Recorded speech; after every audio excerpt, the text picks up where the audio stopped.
आइए फिर से स्वागत है आपका ज्योग्राफी क्लास में। और ज्योग्राफी क्लास में जो वर्ल्ड सीरीज चल रहा है उसमें जितने भी सारे लोग हैं, अगर नए हैं तो आप सब्सक्राइब कीजिए, क्योंकि ये सिस्टमेटिक क्लास चल रही है। और हम अभी 9वें पार्ट में जा रहे हैं, वर्ल्ड रीजनल ज्योग्राफी में। और विश्व के तमाम झीलों की चर्चा आज करेंगे हम। तो देखिए, झील तो हो गया है पिछली क्लास में। हम आज समुद्र के बारे में करेंगे, यानी सी के बारे में करेंगे। सी, देखिए समुद्र। मैंने आपको कहा था कि महासागर से छोटा क्षेत्रफल अगर किसी का होता है तो वो कौन होता है? तो वो होता है समुद्र का। लेकिन आमतौर पे आपके एग्जाम में, चाहे पीसीएस में, चाहे यूपीएससी में, या फिर एनडीए, सीडीएस या एसएससी में, ये एक खास क्वेश्चन पूछा जाता है कि कौन सा समुद्र है जो लैंड लॉक्ड है। इसका मतलब चारों तरफ से देशों से घिरा हुआ है या जमीन से घिरा हुआ है, यानी उसका पानी निकासी का कोई रास्ता नहीं है। तो दो तरह के आज समुद्र की चर्चा करेंगे, ओपन सी और क्लोज सी। यानी सी में हम देखते हैं, सी में, सागर में या समुद्र में देखते हैं कितने तरह के समुद्र होते हैं। तो दो तरह के बेसिकली सी होते हैं, दो तरह के सी। तो सी में आइए, सागर। नोट्स बना लीजिएगा। तो समुद्र दो तरह के होते हैं। एक पहला समुद्र है जिसको हम कहते हैं खुला समुद्र, ओपन सी। खुला समुद्र कहते हैं इसको, ओपन सी। और दूसरा जिसको हम कहते हैं क्लोज्ड सी, यानी बंद समुद्र, क्लोज्ड सी यानी बंद समुद्र। तो ओपन सी का मतलब होता है कि उसका पानी महासागर के पानी से मिल जाता है, या कोई ना कोई ऐसा रास्ता है जिससे वो महासागर के पानी से मिल जाता है। और क्लोज सी, बंद समुद्र का मतलब है उसका पानी महासागर से नहीं मिलता। तो सबसे पहले देखिए ओपन सी कौन कौन से हैं, उसको हम देखते हैं। कौन कौन से सी हैं जो ओपन सी हैं, इसको हम देखते हैं। तो ओपन सी देखिए, सबसे पहले यहां पे देखिए, नॉर्थ अमेरिका में, नॉर्थ अमेरिका में कौन कौन सा सी है जो ओपन सी है। देखिए सबसे पहले गल्फ ऑफ मैक्सिको। ये गल्फ ऑफ मैक्सिको, यहां पे एक कंट्री है मैक्सिको, सॉरी, ये जो कंट्री आप देख रहे हैं मैक्सिको, यूएसए के नीचे ये जो क्षेत्र है ये मैक्सिको का है। इससे लगा हुआ यहां पे ये गल्फ ऑफ मैक्सिको है। और यहां मैक्सिको का एक पेनिनसुला है, यहां पे युकाटन पेनिनसुला, उसके नीचे कैरिबियन सागर है, कैरिबियन सागर। तो गल्फ ऑफ मैक्सिको, ये जो गल्फ ऑफ मैक्सिको है, मैक्सिको की खाड़ी जिसको कहते हैं, तो मैक्सिको की खाड़ी ये ओपन है, यानी खुला समुद्र है। ये अटलांटिक, नॉर्थ अटलांटिक या उत्तर अटलांटिक महासागर में मिल जाता है। दूसरा कैरिबियन सागर, कैरिबियन सागर ये भी ओपन है। कैरिबियन सागर कहां पे है? तो ये मध्य अमेरिका में ही आप देखेंगे। कैरिबियन देश यहां पे है, जैसे वेस्ट इंडीज है। लेकिन आप कहेंगे कहां से ऊपर है गल्फ ऑफ मैक्सिको, कहां से नीचे कैरिबियन सागर है? तो युकाटन पेनिनसुला यहां है, उससे नीचे कैरिबियन सागर है। अब अब जरा देखिए, ये सब ओपन सी है। दूसरा यहां आइए, अफ्रीका में। तो अफ्रीका में सबसे पहले देखिए भूमध्य सागर, इसको हम कहते हैं भूमध्य सागर। तो भूमध्य सागर ये भी एक ओपन सी है, भूमध्य सागर ये भी एक ओपन सी है। भूमध्य सागर ये एक प्रकार का ओपन सी है, याद रखिएगा, ओपन सी है। इसमें नीचे ये जो देश आप देख रहे हैं, ये कौन सा देश है? ये ये कौन सा महादेश है? ये अफ्रीका है। और ये इससे ऊपर आप देखेंगे ये कौन सा महादेश है? तो ये यूरोप है। यूरोप और अफ्रीका के बीच ये भूमध्य सागर है। लेकिन पीसीएस में कभी कभी आपसे क्वेश्चन पूछा जाता है कि भूमध्य सागर से के चारों तरफ कौन सा देश है। तो ये एक बार क्वेश्चंस पूछा गया है, तो इसको आप याद ही कर लीजिएगा। मैं आपको बता देता हूं, ये दो देश है, सॉरी,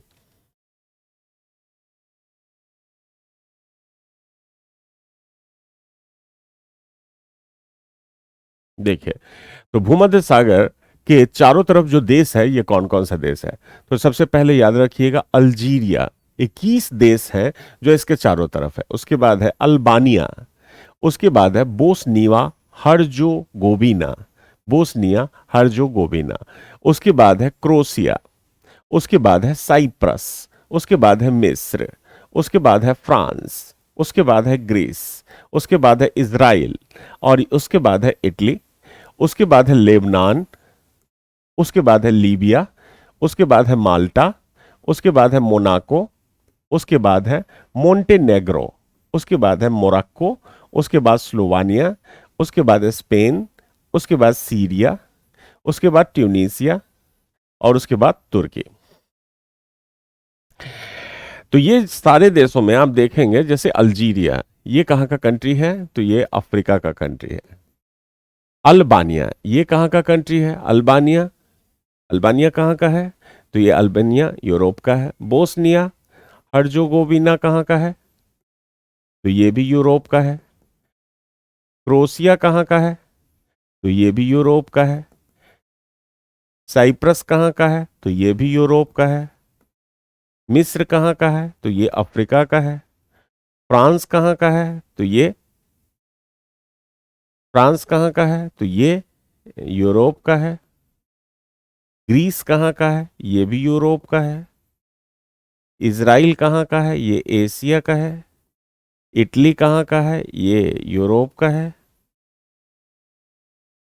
लेबनान कहाँ का है? लेबनान, ये एशिया का है। लीबिया कहाँ का है? लीबिया कहाँ का है? ये अफ्रीका का है। माल्टा कहाँ का है? ये भी अफ्रीका का है। मोनाको, ये यूरोप का है। मोंटेनेग्रो यूरोप का है। मोरक्को, ये अफ्रीका का है। स्लोवानिया, ये यूरोप का है। स्पेन यूरोप का है। सीरिया एशिया का है। ट्यूनीसिया अफ्रीका का है। तुर्की एशिया यूरोप दोनों में शामिल किया जाता है। एशिया का भी द्वार और तुर्की का भी द्वार कहा जाता है। तो आप समझ गए, 21 देश हैं जो भूमध्य सागर के चारों तरफ अवस्थित हैं या घिरे हुए हैं। अब हम आते हैं किस पे? अब देखिए, तो आप समझ गए भूमध्य सागर, ये भी एक ओपन सी है, ये एक ओपन सी है। इसके बाद देखिए, भूमध्य सागर के बाद ये जो सागर आप देख रहे हैं यहां पे, ये लाल सागर है, रेड सी, रेड सी, लाल सागर। तो ये जो लाल सागर है, ये देखिए, ये भी एक खुला सागर है। लाल सागर, लाल सागर एक खुला सागर है। अब देखिए, ये जो लाल सागर है, इसके एक तरफ अफ्रीका है और दूसरी तरफ यहां पे ये सऊदी अरबिया है। ये सऊदी अरब है। सऊदी अरब और अफ्रीका के बीच में यहां पे लाल सागर है। अब लाल सागर भी पूछा जाता है कि कितने देशों से घिरा हुआ है, तो जरा देखिए यहां पे देखिए, लाल सागर। तो लाल सागर में देखिए, ये रेड सी, लाल सागर में मिस्र, इजिप्ट कहते हैं इसको, सूडान, इरिट्रिया, सऊदी अरब और यमन, यमन। तो ये 5 देशों से घिरा हुआ है, 5 देशों से घिरा हुआ है। जैसे इजिप्ट, ये कहाँ है? तो ये अफ्रीका में है। सूडान कहाँ है? तो ये भी अफ्रीका में है। इरिट्रिया कहाँ है? तो ये भी अफ्रीका में है। सऊदी अरब कहाँ है? एशिया में है। और यमन कहाँ है? ये एशिया में है। तो ये लाल सागर इतने देशों से घिरा हुआ है। इसके बाद देखिए,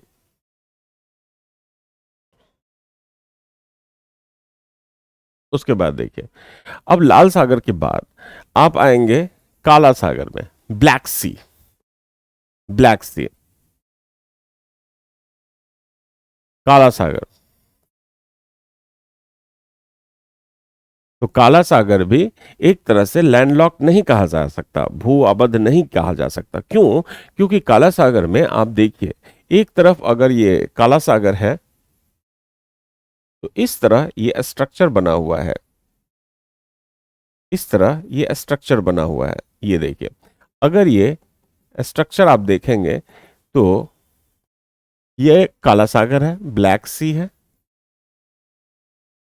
और ये लगता है किससे? एक छोटे से सागर से, जिसका नाम है मारमारा सागर, मारमारा सी, मारमारा सागर। और फिर ये लग जाता है किससे? तो ये भूमध्य सागर से लग जाता है।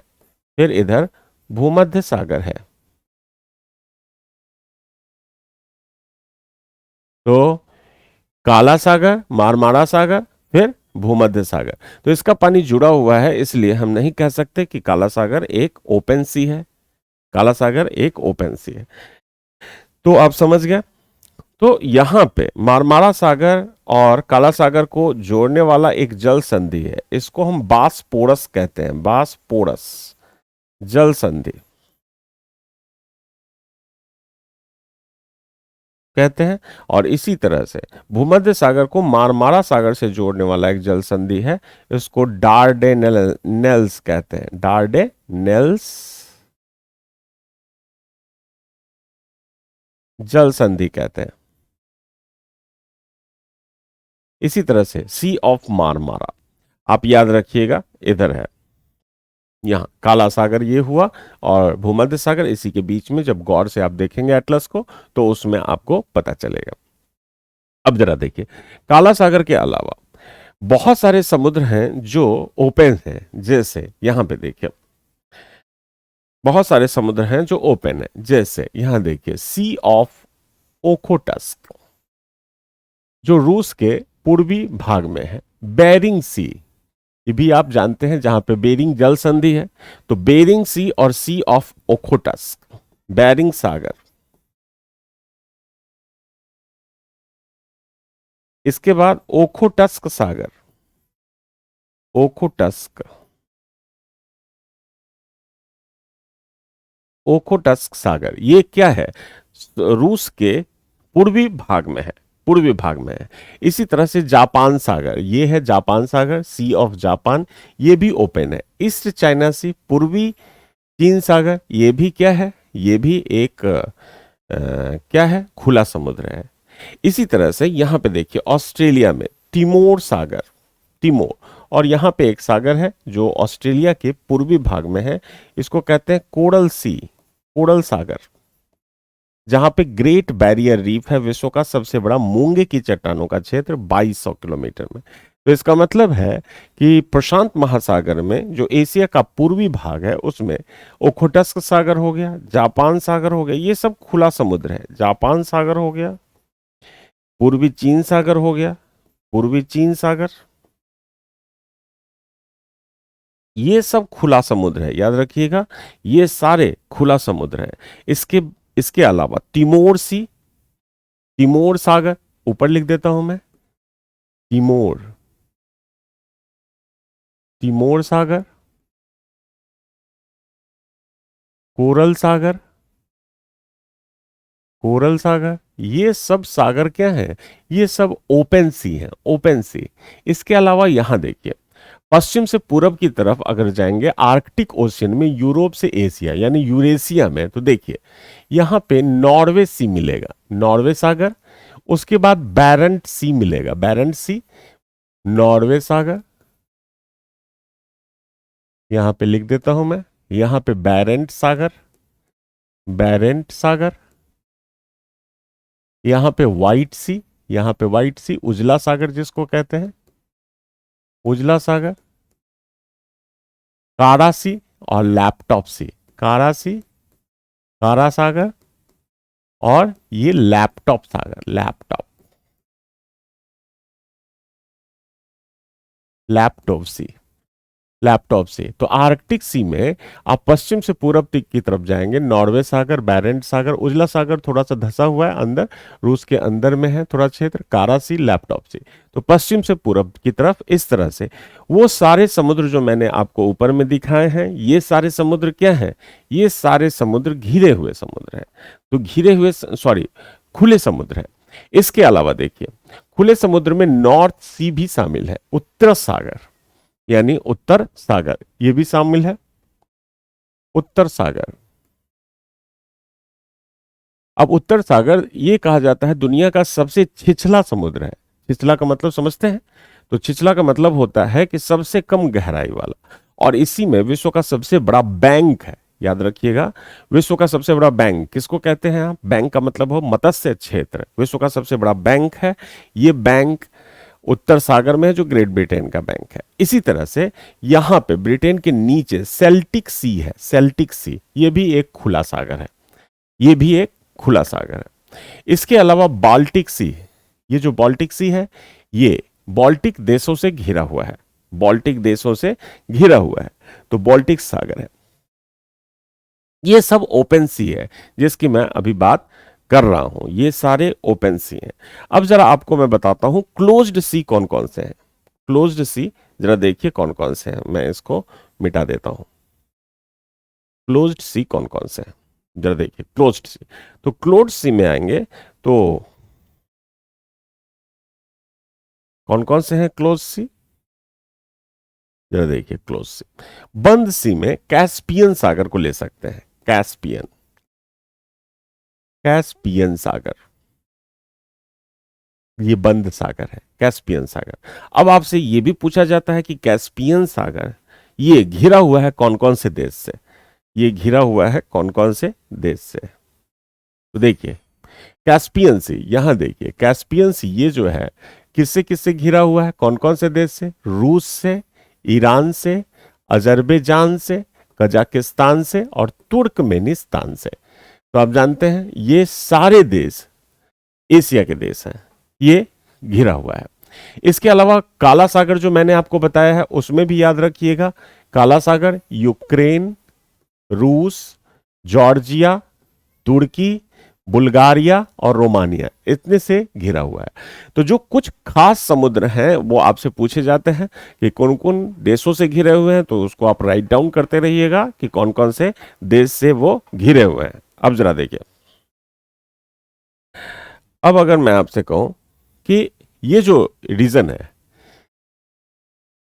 ये जो रीजन है कैस्पियन सागर का, ये जो कैस्पियन सी है, ये आप देख रहे हैं कैस्पियन सागर, ये एक बंद सागर है, यानी इसका चारों तरफ पानी निकासी का कोई रास्ता नहीं है। इसके अलावा अरल सागर, तो अरल सागर जो मैंने आपको बताया था ये है अरल सी, यहीं पे है अरल सी, और ये एशिया में है। लेकिन ये कौन से दो देशों के बीच है, तो याद रखिएगा कौन से दो देशों के बीच है, कजाकिस्तान एवं उज्बेकिस्तान, उज्बेकिस्तान जो कल भी बताया था हमने आपको, उज्बेकिस्तान, ये दो देशों के बीच है, कजाकिस्तान और उज्बेकिस्तान, अरल सी। इसके अलावा डेड सी, ये भी एक बंद सागर है, ये भी एक बंद सागर है, डेड सी यानी मृत सागर जिसको आप कहते हैं। ये मृत सागर इसलिए कहते हैं क्यों, क्योंकि इसका जो खारापन है ये 330 ग्राम है, यानी 1 लीटर पानी में आप 330 ग्राम नमक निकाल सकते हैं। तो ऐसे में जीव जंतु नहीं रह सकते हैं, तो सारे इसमें जो जीव जंतु हैं सब मर चुके हैं। तो मृत सागर कहाँ है, तो जॉर्डन और इजराइल के बीच में है, जॉर्डन और इजराइल के बीच में ये मृत सागर है।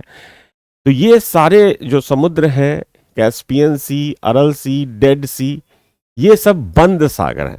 कभी कभी ब्लैक सी को भी मान लेते हैं। तो अगर मान लीजिए ऑप्शन में 4 ऐसे समुद्र दिए हुए हैं जो सारे ओपन है, सारे ओपन है, आप जान रहे हैं ये खालिश रूप से ओपन सी है, तो अगर ब्लैक सी हो तो उसमें टिक लगा दीजिएगा, क्योंकि ब्लैक सी का जो पानी है वो मारमारा में आता है, मारमारा से भूमध्य सागर में जाता है। वैसे होना तो नहीं चाहिए कि ये बंद है, लेकिन कभी कभी दे देते हैं एग्जाम में क्वेश्चंस। तो ये इसी रूप में आप याद रखिए कि कौन सा समुद्र बंद है, कौन सा समुद्र खुला हुआ है। समझ गए?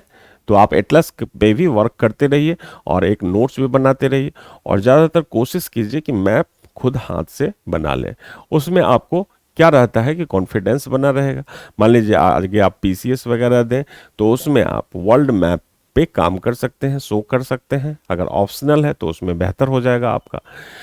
तो ये सारी चीज़ें हैं जो आज के क्लास में हमने आपको बताई, यानी समुद्र के बारे में। नेक्स्ट क्लास हम जो समुद्र से हम आगे आएंगे तो हम आएंगे